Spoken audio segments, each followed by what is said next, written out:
Woodford in Queensland. Julia Gillard is stepping up. Let's listen in.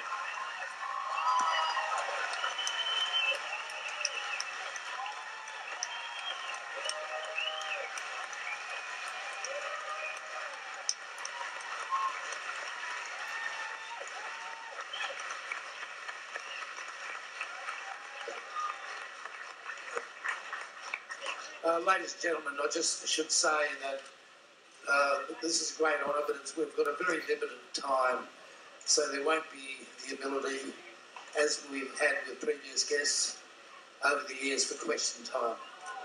So it'll be... But I have all the answers, in case you were wondering. This will be just a casual conversation. I don't think it's you've come to see me. I've finally worked that out. So I'll be asking a couple of questions, but it's a fantastic moment for us. And if I could throw to the Prime Minister first up, I think everybody at this festival's very much into the protection of the natural environment. Climate change is large, you know.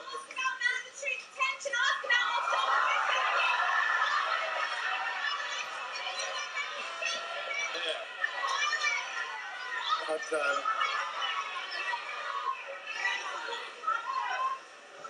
it seems we're spending a lot of energy and a lot of time preparing for climate change, and that's happening around the world.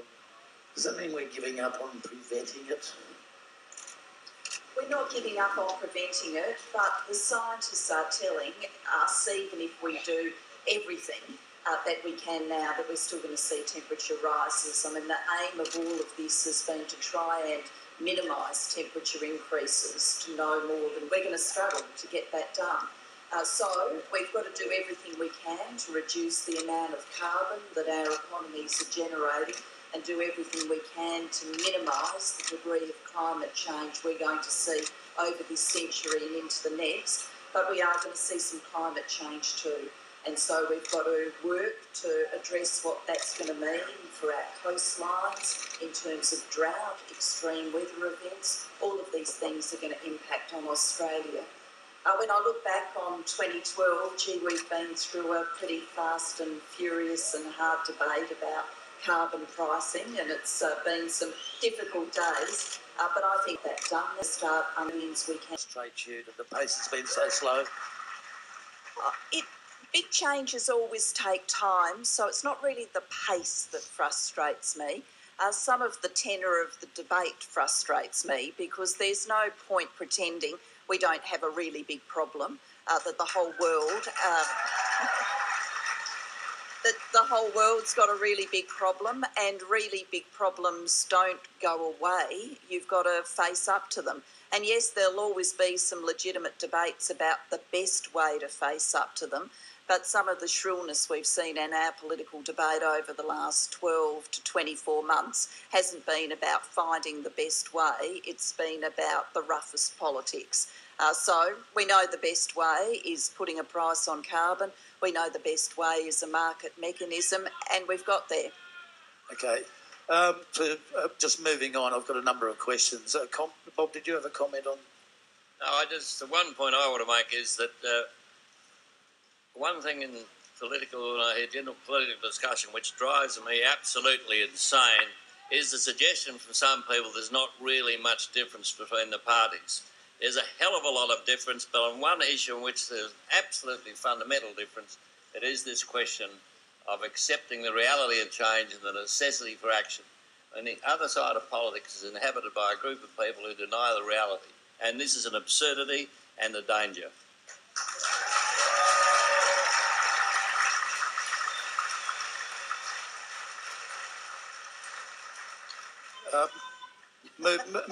Moving on and changing the subject. I grew up in a conservative family on the farm when I was with a family of 5 out on the Darling Downs, and we were sent to Sunday school and we had Sunday roasts. And you look around now at the modern family and witnessing the family atmosphere at the Woodford Folk Festival is a testament to the incredible change that's happening. the last time New South Wales won a State of Origin match, the iPhone hadn't been invented. It's how do you program and how do you govern a society changing so fast with technology and this incredible rip through Australian society with the changing media? I thought you were going to ask me a worse question then and say, how can New South Wales win the State of Origin? And I was You'd be in the wrong place. Yeah, I would be in the wrong place, and I'd be passing that one to Bob, that's for sure. We do live in a world of incredible change. I've just had Christmas with my family in South Australia. It was obviously a different Christmas for us because we lost Dad during the course of this year. But we've been thinking about what Christmases have been like for our family and talking about, what life was like for us when we were growing up. My family was a little bit different because my mum always worked. She worked part-time. But when I went to school, for most of the friends that I'd be in and out of their houses, Dad worked, Mum didn't. And here we are all these years later, and we know now that almost half of women will go back to work within 12 months of the birth of their baby. It's a very different life that we lead. And for us as leaders, it means you've got to understand the degree of that change. You've got to understand the stresses and strains that it puts on people. And you've always got to be modernising the way that government works to support families. And you've always got to be refreshing your vision of the future. I mean, nothing in our lives stands still. And so you've got to be able to go with change, but also bend change to your purposes, not let it shape you. Understand the forces at work and work to shape them so we can still be the kind of country in the future that we'll be proud of and which can offer today's children the best of opportunities. And I think sometimes one of the things that has caused concern amongst the community is with so many generation, our kids won't get to live as good a life as we have. I'm an optimist, and I think we can create a great world of opportunity for the next generation, that it can be an even better life than the one that we've got to live. But that means we've got to make a lot of very tough decisions now and get them right. And so that's one of the privileges of politics. It's one of the kind of pressures of politics, but it does mean that you get to shape those forces of change. Change has happened in the political arena as well. I think everybody would agree. You've had a bit of a rough trot since you took over the Prime Ministership. I can't remember in my history it being such difficult. Bob, can I throw to you? The change as the culture of politics changed in the federal parliament since your days? I think it has to some extent, but that's not surprising. I just want to make the point that if you talk about change and the circumstances of government, I think as much about the history of federal politics as most, that no predecessor of mine or anyone who's followed me as Prime Minister has faced such difficulty in the actual processes of government as my dear friend Julia has. I mean, it doesn't control the numbers, and she has to adjust to the reality that she doesn't control the numbers, and that's not always easy.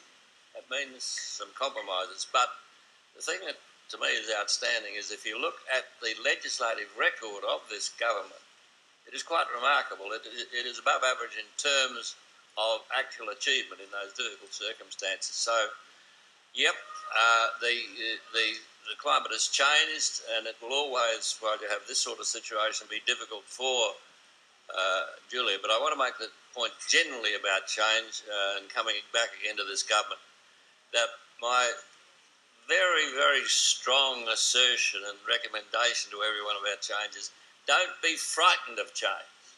The world's history is one of change.